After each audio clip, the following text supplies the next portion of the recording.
우리가 흔히 요나서를 읽을 때 요나의 순종, 요나의 불순종, 그걸 중심으로 좀 읽습니다. 그래서 요나가 불순종하던 요나가 결국은 하나님의 말씀에 순종하게 되는 내용으로 우리가 그렇게 많이 읽습니다. 저는 오늘 요나서의 말씀을 좀 다른 관점으로 보려고 합니다. 다른 관점으로 무엇이라 보느냐면 삶과 죽음에 대한 의지라고 좀 표현하고 싶습니다. 요나를 보면요, 처음 앞부분에 요나에게 하나님이 주신 말씀은 니느웨 사람들이 이제 곧 죽게 생겼으니, 멸망하게 생겼으니 너는 가서 그들을 살리라 말씀하시는 겁니다. 요나는 삶과 죽음에 별 관심이 없었어요. 그래서 배를 타고 그 반대로 갑니다. 여기서 뱃삭을 주었다라는 표현을 보통은 뭐라고 좀 해석을 하냐면 그 배 전체의 삭을 내었다, 좀 큰 돈을 지불했다, 이렇게 표현하기도 합니다. 그렇기 때문에 이 배를 어떻게 보면 자기가 다 전 재산을 털어서 사고 저 멀리로 도망가려고 하던 요나의 모습입니다. 그는 니느웨 사람들의 삶과 죽음에 관심이 없어요. 심지어 누구의 죽음에도 관심이 없냐면 자기 자신의 삶과 죽음에도 관심이 없습니다. 배가 풍랑이 일어서 선원들은 뭘 합니까? 각자의 신에게 부르짖기도 하고 막 배에 있는 물건들을 조금 가볍게 하려고 바다에 막 던지기도 하고 여러 가지로 살려고 의지를 불태웁니다. 살아야겠다. 요나는 뭐 합니까? 잡니다. 살든지 죽든지 별 관심이 없습니다. 그냥 다른 사람들이 살든지 죽든지 나는 어차피 하나님 앞에서 뭐 그렇게 생각을 했는지 모르겠어요. 자신의 삶과 죽음에 대해서도 별 관심이 없어요. 다른 사람들의 삶과 죽음에 대해서도 관심이 없어요. 그냥 뱃속에 있는 거예요. 죽으면 죽겠지 뭐. 아마 요나가 그런 생각을 하고 있는 것 같아요. 내가 뭐 그 니느웨 사람들 살리려 간다고 뭐가 변하겠어? 어떻게 보면 좀 염세주의라고 해야 되나요? 어떻게 보면 좀 비관론이라고 해야 되나요? 그게 요나의 마음에 있는 것 같아요. 삶과 죽음에 큰 관심이 없어요. 오히려 요나가 아닌 선원들, 요나가 아닌 다른 사람들은 살려고 몸부림치고 막 어떻게 해서든지 살려고 하는데 나중에 뒤에 보면 니느웨 사람들이 살려고 하나님의 말씀을 듣자마자 살려고 회개하고 하나님이 혹시 우리를 구원하시리라 하고 하나님 앞에 돌아옵니다. 근데 요나는 별 관심이 없어요. 하나님의 말씀을 전하는데도 막 열정적으로 전하는 게 아니라 뭐 이제 죽게 생겼으니까 빨리 회개하시오. 뭐 이 정도로 좀 이렇게 뭐랄까 좀 별 성의 없이 이렇게 말씀을 전하기도 합니다. 요나가 자기의 목숨에 대해서도 별 관심이 없던 요나가 사람들에게 나를 바다에 던지라. 그러면 당신들은 살 것이다. 자기가 죽어도 별 관심이 없었던 것 같아요. 근데 요나가 실제로 물에 던져집니다. 그리고 물고기 뱃속으로 들어가요. 그리고 그 안에서 그 물속이 뱃속에서 진정한 죽음의 의미를 마주합니다.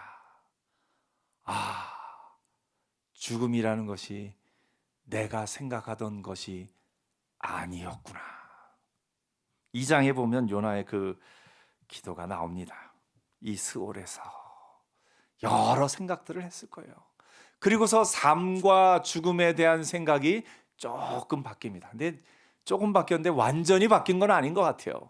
왜냐하면 물고기 뱃속에 나와서 이제 나가서 니느웨에 가서 전하는데 별로 그렇게 막 목숨 걸고 안 해요. 그냥 가서 하는 거예요. 그 회개해요. 그러면 좀 살 수도 있을 거예요. 근데 지금처럼 살면 안 돼요. 뭐 이런 식으로만 요나가 그렇게 좀 합니다. 삶과 죽음에 대한 요나의 생각이 별 관심이 없던 요나가 어떻게 바뀌어가는지를 보여줍니다. 마지막 부분에 가면요, 이제 니느웨 사람들에게 일단 얘기는 했으니까 멀리 서서 니느웨 성읍을 이렇게 바라보고 있습니다. 그런데 너무 더워요. 날씨가 더운데 날씨가 더워요. 도저히 앉아 있을 수가 없는 그런 날씨예요. 그런데 하나님이 그늘을 만들어 주세요. 박넝쿨을 보내서 그늘을 만져 주시니까 그 그늘 아래서 이렇게 보고 있어요. 근데 어느 순간 하나님이 이 박넝쿨을 죽이시는 거예요. 넝쿨이 없어지니까 요나가 갑자기 뜨거워지잖아요. 하나님 앞에 불평합니다. 원망합니다. 분노합니다. 아니 왜 이 박넝쿨을 이렇게 갑자기 죽이십니까? 그랬더니 하나님이 너는 그 넝쿨이 죽는 거 하나에 그렇게 분노하느냐? 그러면서 이 니느웨 수많은 사람의 생명을 내가 어찌 아끼지 않겠느냐? 그러면서 삶과 죽음에 대한 요나의 생각을 완전히 바꾸어 놓는 내용이 이 요나서 전체의 내용으로 우리가 볼 수가 있습니다. 오늘 여러분, 요나의 그 1장에서의 요나의 모습은 정말 생명, 삶과 죽음에 대해서 별 관심이 없어요. 너는 일어나 저 큰 성읍 니느웨로 가서 그것을 향하여 외치라. 그 악독이 내 앞에 상달되었음이라 라고 말씀하고 있습니다. 니느웨, 이스라엘을 괴롭게 하는 아시리아의 아주 중요한 도시입니다. 아수르. 북쪽 이스라엘이 아시리아에 멸망했죠. 이 아시리아는 굉장히 잔인한 민족으로 유명해요. 이제 다 말씀드리기 끔찍합니다만 아주 전쟁에서 이기고 나면 그 상대방 국가들을 아주 끔찍하고 잔인하게 어떻게 여기서 말할 수 없을 정도로, 제가 그 학자들이 쓴 글들을 읽어보니까 아휴 참 끔찍하더라고요. 그런 잔인한 민족으로 유명합니다. 요나의 국가, 요나가 속해 있던 이스라엘도 당했어요. 그들에게 고통당했어요. 그러니까 요나가 더 니느웨로 가기가 싫은 거예요. 안 그래도 삶과 죽음에 별 관심이 없는데 니느웨로 가서 말씀을 전하라고 하니까 관심이 없는 거예요. 요나가 여호와의 얼굴을 피하려고 일어나 다시스로 도망하려 하여 욥바로 내려갔더니, 그러니까 니느웨까지는 한 900km 걸린다고 그래요. 그런데 이 다시스는 오늘날의 그 이스라엘 기준으로 봤을 때 스페인 정도 된다고 합니다. 그러니까 이 니느웨는 이스라엘에서 이라크 정도의 거리 한 900km 정도 되고요. 900km 정도면 서울 부산 거리의 2배죠. 그러니까 부산 갔다 오는 거리예요. 반면에 다시스는 배로 가서 3,000km니까 옛날 배를 기준으로, 지금은 뭐 계속 다니는 것이 있지만 옛날 배를 기준으로 하면 이 항구 하나 얼마 가서 좀 쉬고 또 얼마 가서 쉬고 하면 한 1년도 걸릴 수 있는 그런 거리라고 합니다. 어떻게 보면 요나는 땅끝으로 도망간 거죠. 하나님의 낯을 피하여. 여기서 여호와의 얼굴을 피하려고 하는 그 표현이 참 의미가 있습니다. 여호와의 얼굴을 피하려고. 그러니까 하나님이 나에게 명령을 주셨는데 하나님의 얼굴만 피하면 내가 이거 안 해도 될까 생각을 했던 것 같아요. 그래서 요나는 삶과 죽음에 별 관심이 없기 때문에 나 그런 일에 끼기 싫습니다. 그냥 저는 이 땅에서 그냥 어떻게 살다가 하나님이 데려가시면 그냥 가겠습니다. 아마 요나가 그렇게 생각한 것 같아요. 여호와의 얼굴을 피하여 다시스로 갑니다. 그때 여호와께서 큰 바람을 바다 위에 내리시매.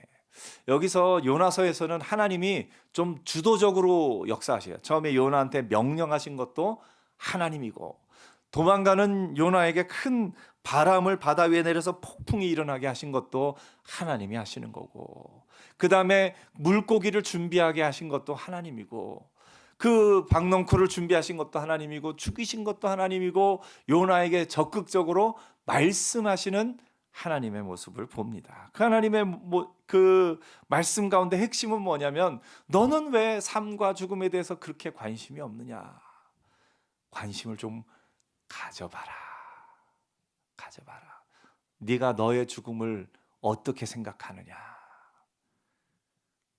사는 것이 얼마나 소중한 것임을 알고 사는 자로, 살리는 자로 살아라. 이게 하나님의 그 마음인 것 같아요. 그걸 요나에게 이야기하려고 이 이야기가 계속 진행되는 겁니다. 어떻게 보면 우리도 요나처럼 내 생명에, 내 삶과 죽음에 별 관심이 없을 때도 그럴 수도 있어요. 혹은 내 삶에 대해서는 조금 관심이 있는데 다른 사람의 삶과 죽음, 그런 어떤 생명과 그런 거에 대해서 별 관심이 없이 살아가는 마음이 혹 우리에게 있을 수 있습니다. 그래서 요나처럼 우리도 도망가지요. 하나님이 내게 원하시는 것이 있다는 걸 뻔히 알면서도 저는 하기 싫어요. 제가 왜 그걸 합니까? 저는 그냥 저 혼자 어떻게 간신히 살다가 하나님이 데려가시면 그냥 가겠습니다. 이게 요나의 생각인 것 같아요. 그랬더니 그 요나를 돌이키시기 위해 하나님이 큰 바람을 일으키십니다. 큰 바람, 고난이라고 볼 수도 있고요. 우리의 삶에 어떤 큰 고난을 일으키시는 것으로 우리가 이해할 수도 있습니다. 요나에게는 지금 풍랑이, 요나가 가는 그 길에 일어난 풍랑이 요나의 그 생각을 완전히 뒤집어 놓는 그런 역사가 되었듯이 우리의 삶에도 내가 가는 그 길, 내가 생각하고 가고 있던 그 길을 완전히 뒤집을 만한 놀라운 사건이 일어나는 것이 이 요나가 풍랑을 만난 것과 같다라고 볼 수 있습니다. 하나님이 때로는 풍랑을 통해서 요나를 부르시네요. 하나님이 우리를 때로는 어떤 고난을 통해서, 때로는 어떤 사건을 통해서 우리를 부르십니다. 야, 너 혼자 그렇게 가지 말고 나하고 좀 얘기 좀 하자. 너 네 마음대로 그렇게 다시스로 가지 말고 그냥 인생에 대해서, 이 세상의 일에 대해서 아무 관심이 없이 그냥 너 혼자 그렇게 가지 말고 나한테로 좀 와라. 하나님이 요나를 돌이키려고 하신 것처럼 우리 삶에 어떤 풍랑을 보내실 때도 있는 것 같습니다. 요나와 반대되게 사공들은 생명의 의지가 대단합니다. 어떻게 해서든지 살려고 사공들이 두려워하여 각각 자기의 신을 부르고 배를 가볍게 하려고 그 가운데 물건을 바다에 던지고,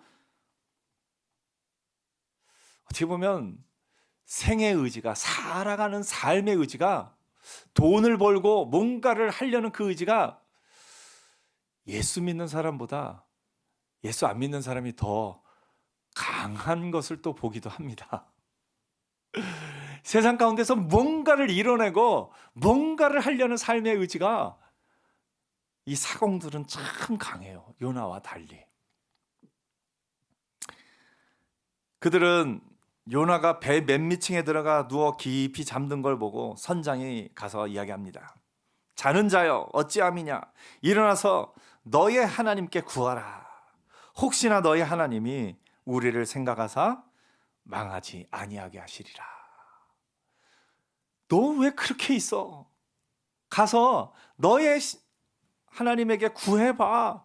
그래서 우리도 좀 살자. 얼마나 다급하면 선장이 이러겠습니까? 삶의 의지, 뭔가를 이뤄내려는 의지가 어떻게 보면 때로 예수 믿는 사람보다 예수 안 믿는 사람이 더 강한 것을 우리가 또 보기도 합니다. 요나가 자기 자신에 대해서 이렇게 소개합니다. 선장이 와서 너는 누구냐? 내가 어디서 왔으며 내 나라가 어디며 어느 민족에게 속하였느냐? 그랬더니 요나가 대답합니다. 나는 히브리 사람이요 바다와 육지를 지으신 하늘의 하나님 여호와를 경외하는 자로라. 그러면서 자기가 여호와의 얼굴을 피함인 줄 그들에게 말합니다. 그 사람들이 알고 심히 두려워하여서 내가 어찌하여 그렇게 행했느냐 하고 요나를 더 이렇게 요나에게 책망합니다. 바다가 점점 더 폭풍이 강해집니다. 그래서 요나에게 그들이 묻습니다. 너 때문에 이런 풍랑이 일어난 거면 어떻게 해야 되겠느냐? 그때 요나는 진짜 삶에 의지가 없었던 것 같습니다. 나를 바다에 던져라. 그러면 너희는 살 거다. 이렇게 이야기를 합니다. 우리가 이제 그래도 차마 요나를 던지지 못합니다. 이 사람들은 생명에 대해서 요나가 생각하는 것과는 다른 것 같아요. 어떻게 그게 답이라 할지라도 어떻게 그러냐, 우리 같이 좀 살아보자. 생명에 대한 의지가, 삶에 대한 의지가 이 땅이 끝이다 생각하는 사람이요, 이 땅에서의 삶의 의지가 더 강해요. 이 땅이 끝이니까. 이 요나는 그 마음이 없는 것 같아요. 결국 되다 안 되니까 그들이 여호와께 이렇게 부르짖습니다. 여호와여 구하고 구하오니 이 사람의 생명 때문에 우리를 멸망시키지 마옵소서. 무죄한 피를 우리에게 돌리지 마옵소서. 주 여호와께서는 주의 뜻대로 행하심이니이다 하고, 이 사람들이 드디어 이 모든 것의 주인은 하나님이시구나 하는 것을 좀 깨닫습니다. 이 보면은요, 하나님께 주권이 있다는 걸 알면서도 현실에 대해서 별 관심이 없는 사람이 있고, 하나님의 주권은 잘 모르지만 현실에 대해서는 굉장히 관심이 많은 사람들이 있습니다. 이게 참, 하나님의 주권을 알고 현실에 관심이 있고 해야 되는데, 하나님이 역사하신다는 건 아는데 현실 속에서 무슨 일이 일어나겠어 하고 별 관심이 없는 요나와 같은 사람들이 어떻게 보면 오늘날 우리 시대에도 있는 것 같습니다. 하나님은 그런 요나와 같은 우리의 생각을 뒤집어 놓으시기를 원하셔요. 요나와 같은 우리의 생각을 완전히 바꿔서 생명과 죽음에 대한 열정을 갖고 이 세상을 살기를 원하십니다.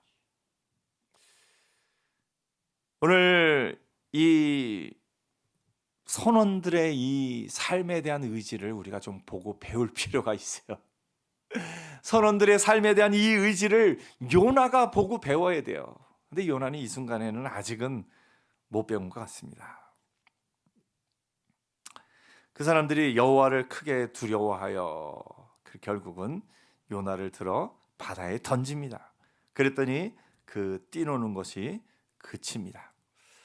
오늘 2장과 그 뒷부분은 나중에 또 살펴보겠지만, 하나님의 주권, 이 세상을 하나님이 역사하신다라는 것을 믿는 우리가 이 세상 삶에 있어서 삶의 의지를 더욱 갖는 은혜가 있기를 축복합니다. 하나님이 역사하시는데 왜 나는 가만히 있을까요? 하나님이 역사하시는데 왜 나는 아무것도 안 하고 있을까요? 하나님이 역사하시는 걸 믿는 만큼 내가 삶 속에서 그 하나님의 역사에 동참하기 위해 온 힘을 다하는 저와 여러분 되기를 축복합니다. 오늘 생명과 죽음에 대해서 이 세상 사는 동안의 삶의 의지가 오히려 이 선원들에게 더 큰 삶의 의지가 있는 걸 보면서 요나가 선원들을 통해서 배워야 할 점이 있는데, 오늘 우리도, 예수 믿는 우리도 세상 가운데서 배워야 할 부분도 있습니다. 우리가 예수 안에 있어서 우리가 갖지 않는 그 무엇인가, 그 우리가 좀 이렇게 가져와야 될 부분들이 있다라는 걸 한번 생각해 보는 이 시간이 되었으면 좋겠습니다. 그러면서 하나님이 요나를 통해 요나에게 하나님이 하시고 싶은 말씀은, 내가 이 세상을 주관하는 걸 내가 믿느냐? 그렇다면 너 생명의 의지를 갖고 이 세상 가운데서 내가 주관하고 내가 역사하는 그 역사에 동참하는 자로 저 니느웨로 가서 소리치기도 하고 이 세상 가운데 생명력이 있는 자로 살아라. 하나님이 요나가 그렇게 바뀌기를 원하며 요나를 만들어 가시는 것을 봅니다. 오늘 여러분, 이 시간에 내가 가지고 있는 삶과 죽음에 대한 나의 생각이 어떤지를 좀 돌아보고, 생명과 죽음에 대한 나의 생각이 혹 요나와도 같은 모습이 있었다면, 하나님, 제가 요나였네요. 하나님, 제가 다른 사람의 삶과 죽음에 대해서 별 관심이 없는 제가 요나였네요. 우리 자신을 돌아보며 어떻게 보면 선원들이 가진 그 삶에 대한 의지, 살고자 하는 의지, 그 의지 가운데 내가 취해야 될 것이 무엇인지, 하나님이 나에게 원하시는 것이 무엇인지를 한번 돌아보는 이 시간이 되었으면 좋겠습니다. 결국은 하나님의 은혜 안에서 죽어가는 자들을 살리는 자로 사는 저와 여러분 되기를 축복합니다. 나는 다른 사람들의 삶과 죽음에 대해 관심이 없어, 그런 게 아니라, 하나님, 저 죽어가는 사람을 살리게 하옵소서. 하나님, 저 죽어있는 영혼을 어떻게 하여야 살리겠나이까? 다른 사람들의 그 삶과 죽음에 온 몸으로, 온 생으로 반응할 수 있는 저와 여러분 되기를 축복합니다. 기도하겠습니다.